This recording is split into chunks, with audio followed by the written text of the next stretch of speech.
வணக்கம். நான் வர்தன். இந்த வீடியோவில் எதை பற்றி பார்க்க போகிறோன்னா friends, how to select friends and how to be with ஒரு நல்ல நண்பர்களோட எப்படி இருப்போன்றது இந்த காணொலி பார்ப்போம். முதல்ல இந்த காணொலியை பார்க்கும்போது டைட்டில் பார்க்கும்போதே ஒரு சம்வாட் அப்ஸ்கர்டாக இருக்கும், சம்வாட் ஒரு மீனிங்லெஸ்ஸாக இருக்கும். என்னடா ஃப்ரெண்ட்ஸே எப்படி செலக்ட் பண்ணுறது? இது என்ன பொருளா, இல்லை ஏதாவது ப்ராடக்டா, இல்லை ஏதாவது ஒரு கரியர் பார்த்தோ, இல்லை நம்மளுக்கு பிடிச்சி வச்சு இந்த படத்துக்கு போகணும், இந்த சீட்டில் உட்காரணும், இந்த சாப்பாடை சாப்பிடணும், அந்த மாதிரி நம்ம ஒரு விஷயத்த செலக்ட் பண்ணி ஸ்ட்ரெயிட் ஃபார்வர்டாக பண்ணுற மாதிரியான விஷயமா? அதுவாக தானாக நடக்கிறது தான் ஃப்ரெண்ட்ஷிப். அதுதான்டா ஃப்ரெண்ட்ஷிப்பு. அப்படி தான் மேக்ஸிமம் நம்ம நினச்சிக்கிட்டு இருக்கோம். அதுவும் உண்மை தான். ஆனால் இந்த போஸ்ட் மாடர்ன் சொசைட்டியில் நம்ம யார் கூட இருக்குன்றது ரொம்பவே முக்கியமான ஒரு விஷயம். இந்த ப்ரீ மாடர்ன் சொசைட்டி கல்ச்சரில், அந்த அக்ரிகல்ச்சர் பேஸ் சொசைட்டி, வில்லேஜஸ்லாம் நண்பர்களையும் கூட்டார்களையும் நம்ம யார் கூட பழகுறோம், யார் கூட பேசுகிறோன்ட்டு மாற்றிட முடியாது. சில பேர் தான் இருப்பாங்க, அவங்க கூட தான் பேசி பழகி ஆகணும். ஆனால் இந்த இதில் நான் பார்த்த விஷயம், என் அனுபவத்தில் நான் என்ன சொல்கிறேன்னா, நம்மளை சுற்றி சில பேர் இருக்காங்க பார்த்தீங்களா, யூ கேன் சூஸ் யார் கூட பழகணும், யார் கூட பேசணும், எவ்வளோ டைம் ஸ்பெண்ட் பண்ணணும் அப்படின்றது. இது ஏன் ஒரு இம்பார்ட்டண்டான விஷயம்னா, நம்ம தப்பான ஆட்கள் கூட பழகும்போது தப்பான சில சகவாசங்கள் செய்வோம். தப்பான சகவாசம் செய்தால் தப்பான சில செயல்களை செய்வோம். நல்ல சகவாசம் வச்சா நல்ல சில செயல்கள் செய்வோம். நம்ம சொசைட்டியில், இந்த சமுதாயத்தில் மேக்சிமமான ஃப்ரெண்ட்ஷிப் வந்து அந்த என்ன படம், அது நல்ல படம், ஃபைட் கிளப் படத்தில் வர மாதிரி ஒரு வசனம் வரும். அதில் அந்த டெய்லர் டட்டின்ற கேரக்டர் சொல்லணும், நம்ம all we got are single serving fans. நம்ம life, we are just consumers. We buy shit we don't need to impress people we don't like, and we do job that we hate. புரிஞ்சிருக்கும்னு நினைக்கிறேன். அந்த இதில் நம்ம வேலைக்கு போகிறதுலேருந்து, college school போகிறதுலேருந்து, எல்லா இடத்துலையும் gym போகிறதுலேருந்து நம்ம பார்த்து பழகி வாழ்ந்து இருக்கக்கூடிய நண்பர்கள் எல்லாருமே ஒரு சிங்கிள் சர்விங் ஃப்ரெண்ட்ஸ் அந்த தருணத்தில் இருப்பாங்க. கொஞ்சம் வாழ்க்கை வாழ்ந்தவங்களுக்கு இது புரிஞ்சிருக்கும். ஒரு 30 வயசு 40 வயசு ஆளுங்களுக்கு இது நல்லாவே புரிஞ்சிருக்கும்.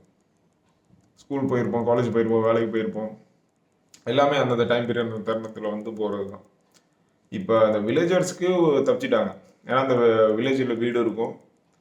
அவங்க வந்து அந்த போஸ்ட் மாடர்ன் சொசைட்டியில் வாழ்ந்து பணத்தை சம்பாதிச்சாலும் திருப்பி அந்த ப்ரீ மாடர்ன் சொசைட்டிக்கு அவங்க போகும்போது அவங்க சின்ன வயசுலேருந்து பார்த்து பழகின நண்பர்கள் இருப்பாங்க.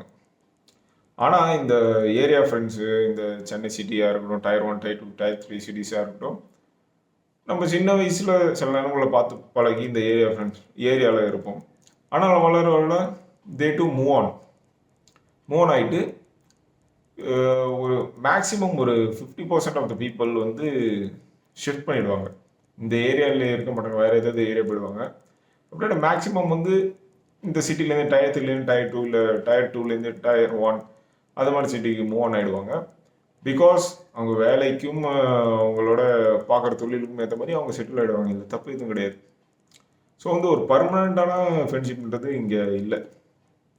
அந்த மாதிரி சிஸ்டம் இருக்குது. ஸோ யாரையும் இல்லை தப்பு சொல்கிறதுக்கும் கிடையாது. All you got of single serving friends. இந்த சிங்கிள் சர்விங் ஃப்ரெண்ட்ஸ் தான் எழுதப்படாத ஒரு விதி ஃபார் தி போஸ்ட் மாடர்ன் சொசைட்டியில் வாழ்கிற நம்மளுக்கு. நான் வந்து ஒரு சர்டன் பீப்புளோட கொஞ்சம் க்ளோஸாக ஃப்ரெண்ட்ஸாக இருந்திருக்கேன். இப்போ கடந்த சில காலங்களில் all these people are single serving friends தான். அது எனக்கு லேட்டராக தான் தெரிஞ்சுது. அவங்க மேலேயும் தப்பு சொல்கிறதுக்கு இல்லை. பிகாஸ் சிஸ்டம் சொசைட்டி அப்படி இருக்குது. அவங்க ஆளால் ஒரு தனித்தனி வேலைகளும் தொழில்களும் பண்ணிட்டுருப்பாங்க.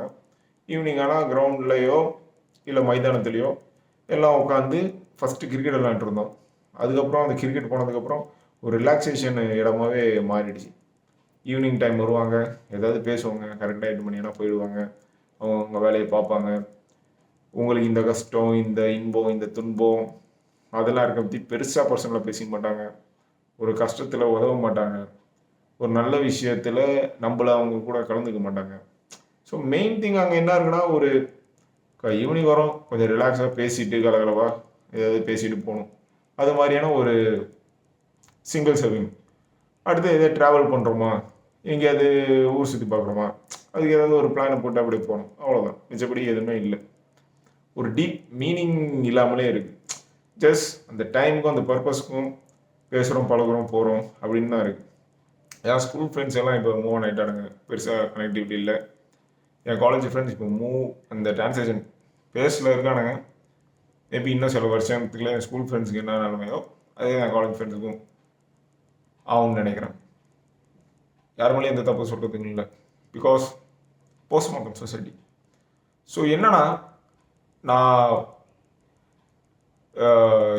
பின்னாடி சொன்ன வீடியோக்களே சரி, அந்த போஸ்ட் மாடர்ன் சொசைட்டியில் எப்படி மீனிங்ஃபுல்லாக வாழ்கிறது, அந்த மெட்டமார்ஃபிசிஸ் புக்கு ரிவ்யூவை பற்றி, மாடர்னிசம் பற்றி சொன்னது, அதில் சொல்லியிருப்பேன். ஒரு மீனிங்ஃபுல்லாக லைஃப் வாழணும்னா ஃபஸ்ட்டு ஒரு சேஃப்டி நெட் வேணும். அந்த சேஃப்டி நெட் போடுறது மணி தான். அதுக்கப்புறம் நம்மளுக்கு பிடிச்ச விஷயத்தை செய்யணும். பிடிச்ச விஷயத்தை செய்யலைனாலும் ஏதோ ஒரு விஷயத்தை செய்யணும். பிடிச்ச விஷயம் நிறைய பேருக்கு கிடைக்கிறது இல்லை. ப்ளஸ் ஏதோ ஒரு கோல் வச்சுக்கிட்டு அந்த கோல் நோக்கி ஓடணும். அந்த கோல் அடிச்சுட்டா இன்னொரு கோல் நோக்கி ஓடணும். அப்படி ஓடிக்கொண்டே இருந்தால் தான் அந்த ஓடுறதுல இந்த எம்டினஸ் நம்மளால ஃபீல் பண்ண முடியாது. அப்படி ஓடாமல் நின்றுட்டோம், இல்லை நம்ம பிடிக்க செய்யாமல் நின்றுட்டோம், இல்லை எதுவுமே செய்யாமல் இருக்கோம், இல்லை நம்ம சேஃப்டி நெட்டும் இல்லைனா நம்மளை காப்பாற்ற யாரும் இருக்க மாட்டாங்க. அந்த எம்டினஸ் ஃபீல் ஆகி வி ஃபீல் ரியலி பேட். இந்த ப்ரீ மாடர்ன் சொசைட்டி, அக்ரிகல்ச்சர் சொசைட்டியில் வில்லேஜர்ஸ்க்கு இந்த ப்ராப்ளம் கிடையாது, அர்பனர்ஸுக்கு இந்த ப்ராப்ளம் இருக்குது.